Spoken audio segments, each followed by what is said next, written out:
Halo, kita bertemu lagi. Kita akan membicarakan hari ini mengenai Rasul Paulus, khususnya mengenai ajaran Rasul Paulus dalam kaitannya dengan kekristenan. Terdapat sebuah pemikiran atau barangkali lebih tepat sebuah tuduhan bahwa Rasul Paulus itu dipandang sebagai rasul yang menghadirkan kekristenan.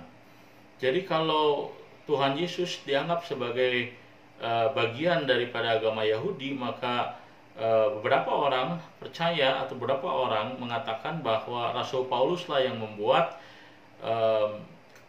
kekristenan bertumbuh atau hadir dalam dunia ini.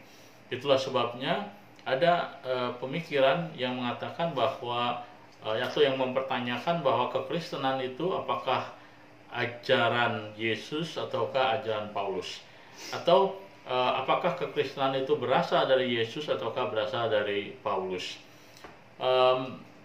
Untuk menjawab isu ini, untuk menjawab persoalan ini, kita harus memahami bahwa ada kaitan yang erat antara ajaran Yesus dengan ajaran Rasul Paulus.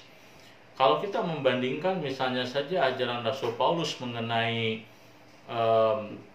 misalnya saja mengenai perceraian, nah di sana kita akan mendapatkan bahwa ajaran Rasul Paulus tentang perceraian ternyata bersumber pada pengajaran Yesus tentang pernikahan dan perceraian.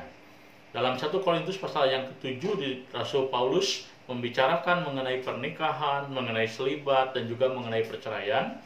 Dan argumentasi Rasul Paulus waktu dia berbicara mengenai keharusan seorang untuk mempertahankan pernikahannya, dan pemikiran Rasul Paulus didasarkan pada perjanjian lama, tetapi juga dalam ajaran Yesus.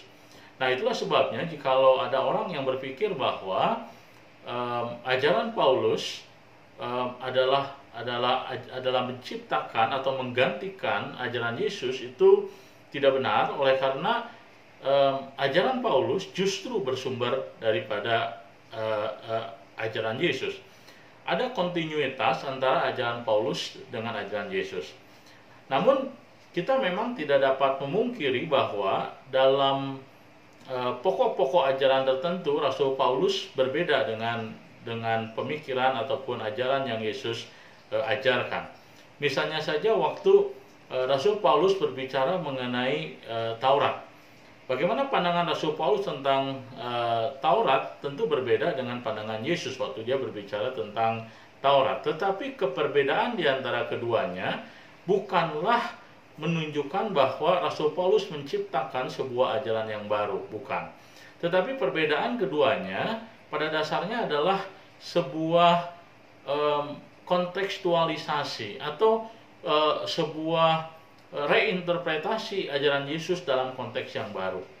Nah, kalau kita misalnya membaca dalam 1 Korintus pasal 15, di sana Rasul Paulus dia menyaksikan ataupun dia menegaskan bahwa Injil yang dia beritakan, Injil tentang Yesus Kristus, adalah Injil yang bukan dia ciptakan sendiri, tetapi Injil yang dia terima dari rasul-rasul.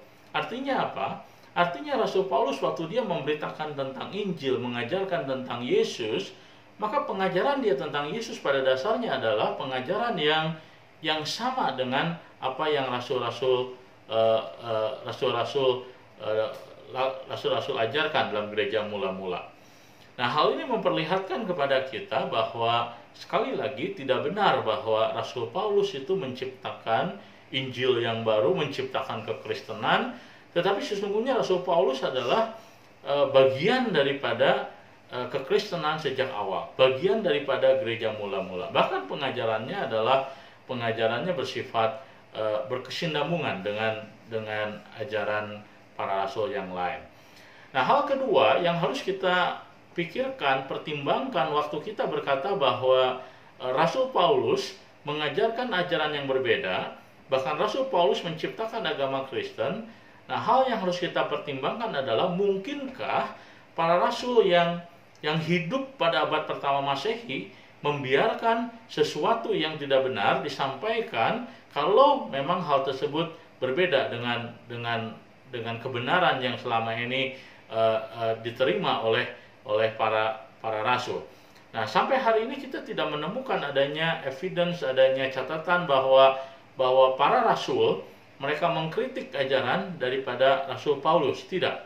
Kalau kita membaca misalnya saja surat 2 Petrus pasal yang ketiga, di sana Rasul Petrus dia mengatakan bahwa Rasul Paulus adalah orang yang menerima hikmat dari Tuhan dan menuliskan Injil berdasarkan atau menuliskan surat-surat berdasarkan hikmat dari Tuhan. Nah, ini adalah pengakuan daripada Petrus bahwa Rasul Paulus adalah bagian daripada kekristenan sedari awal.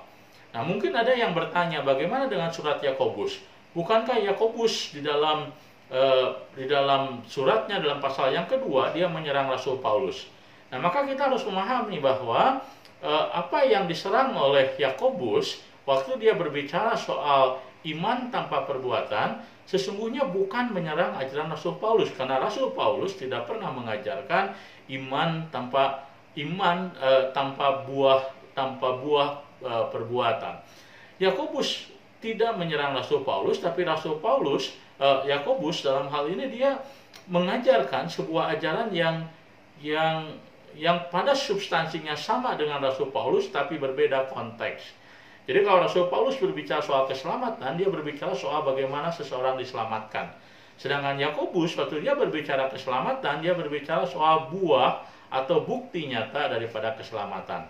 Nah, jadi tidak ada bukti yang memperlihatkan bahwa Rasul Paulus dipandang sebagai ajaran asing dalam gereja mula-mula. Itulah pelajaran kita hari ini. Saya berdoa supaya pelajaran kita hari ini boleh menjadi berkat bagi rekan-rekan sekalian.